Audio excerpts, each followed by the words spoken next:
Hi, my name is Hillary, and our team name is SCARF. Our members, including myself, are Kenzie, Terry, Devin, and Tiana. Our topic today is neuropsychology of leadership. We will be talking about knowing how our brain works, its function, what it is that drives us, and how it all relates to everyday leadership. To begin, what is the role of a leader?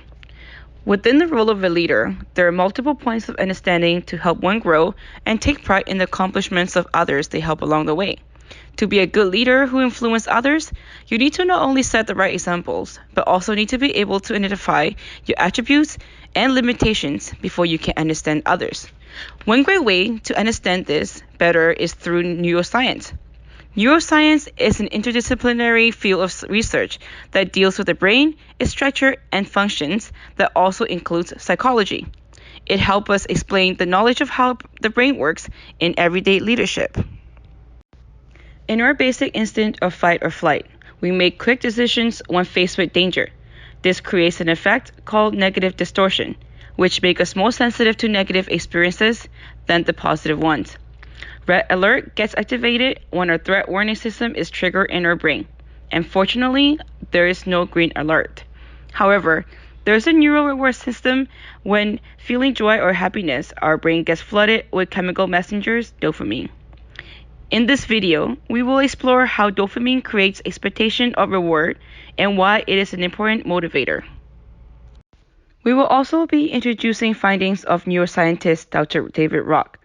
First is a SCARF model, which will help you increase commitment and motivation of your employees and at the same time minimize threats perceived by the brain.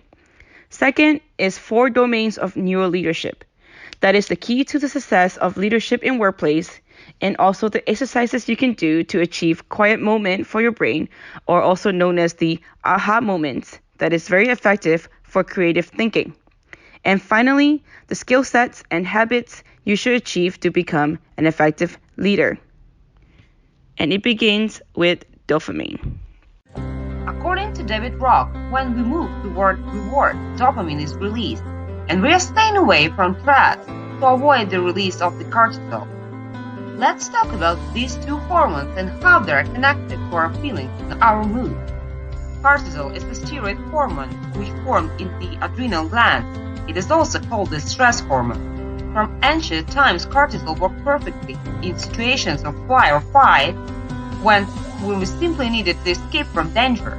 In a modern society, we are not threatened anymore and fly or fight remain at the instinct level, but threats, misunderstanding, and other problems at work, college, or home lead to the release of extremely high levels of cortisol. Thus, a person who is continuously in a state of threat with zero appreciation simply turns into a sick person. A leader takes responsibility and adversely affects the health of his followers. The answer is obvious. But what happens when a person is praised for his merits, understood and accepted in society? He begins to produce dopamine. Dopamine is a type of hormone which controls the body's primary functions, including movement, emotional response, and physical ability to feel pleasure and pain. Dopamine is also called the hormone of creativity, and it is responsible for craving for social interaction. Have you ever noticed how a compliment, a proper appreciation of work, and simple friendly approval affects your mood? This is dopamine. Good leaders who use the neuroscience can achieve success in all areas, in all social groups in which they are involved. After all, to know how the brain works is universal and does not require any translation. This knowledge helps to understand our environment and people who can be led humanly with understanding and respect. So, what leader would you like to be? For example, you have an hour-long meeting, but there is no clear topic with your coworkers. And during the meeting, some coworker did not agree with your idea in the front of others. It seemed to make you feel terrible. And now imagine, your boss is giving you a new task, that you are in full control of your project. And after you finish the project, my boss raised and congratulated you in the front of all co-workers and the company. You are very happy. After the example, with the first scenario, you will feel bad and the second scenario were very satisfied. So it's based on two aspects of reward and reward for the brain that send us into dangerous situations or keep us safe and happy. Based on the finding of neuroscientist Dr. David Rock, he developed a dot model, it's called SCARP, which stands for 5 key areas that influence our behavior in situations and the role of a leader: status, certainty, autonomy, relatedness, and fairness. People are sensitive to 5 different levels. Some people aspire to achieve their goal, but others are satisfied with what they have. Through this SCARP model, leaders can effectively understand and interact with employees. Moreover, the model can help leaders become more sociable sensitivity and social adaptation, helping them use social reward and reduce risk to fit them organization goals in the workplace. Neural leadership is coined by David Rock in 2006 about applying neuroscience to leadership development and management training. It's about how to lead brands, your brand, your employees' brand, your boss brands, and your customers' brands. There's 4 domains of neural leadership. We need to use clarity, not certainty. Remember, data and insight can help to increase clarity. We can put ourselves in the situation or take care of it. Situation modification, changing the focus or reappraisal can help to reduce the emotional impact.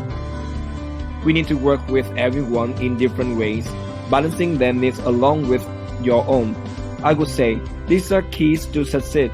There are 4 steps to create behavior change. The first one, identifying and understanding behavior that needs to be changed. Second one, focusing on the new desired behaviors. The third one, you have to keep practicing. The last one, getting guidance from instructors, friends, or technological applications. Let me share some exercises to rewire your brain. The first one, slow down. Take a daily activity such as reading or typing emails. You slow it down and really focus in 10 minutes. Second one, deep breathing. For 3 minutes, close your eyes and practice deep breathing to calm down your nervous system and recharge your battery. Connect with others. Reach out to one person each day in different ways. It could be a text, phone call, or having dinner with an old friend. And the last one, nurtures your body. Treat your body well. Come to a yoga class, spa, or massage appointment. Let's just feel your body. The Neural Leadership Summit 2019 pointed out some crucial factors that have a huge impact on management. First, managers. Managers are one of the main drivers of engagement. Managers need to be fully trained in both technical skills and soft skills. Second, growth mindset. A growth mindset is always better than a fixed one. A growth mindset makes people see their problems as new challenges. Next up, power. Power may decrease the chance of engagement. Therefore, as a leader, you speak at the end of the meeting to ensure everyone's opinion is heard. Moreover, capacity. We need to ease cognitive capacity of tasks by providing context and minimizing cognitive resources. Also, habit. To change a habit, you need to feel it's worth changing. You need to show the people you're leading why we do what we're doing. Lastly, performance development. Leaders should provide continuous coaching and feedback, or remove all the barriers for good performance. In general, what if neuroscience was the answer to ensuring optimal cooperation between teammates or employees? Neuroscience paved the way for better analysis of how the brain works. Is it a firm ally in recruitment and retention in the workplace?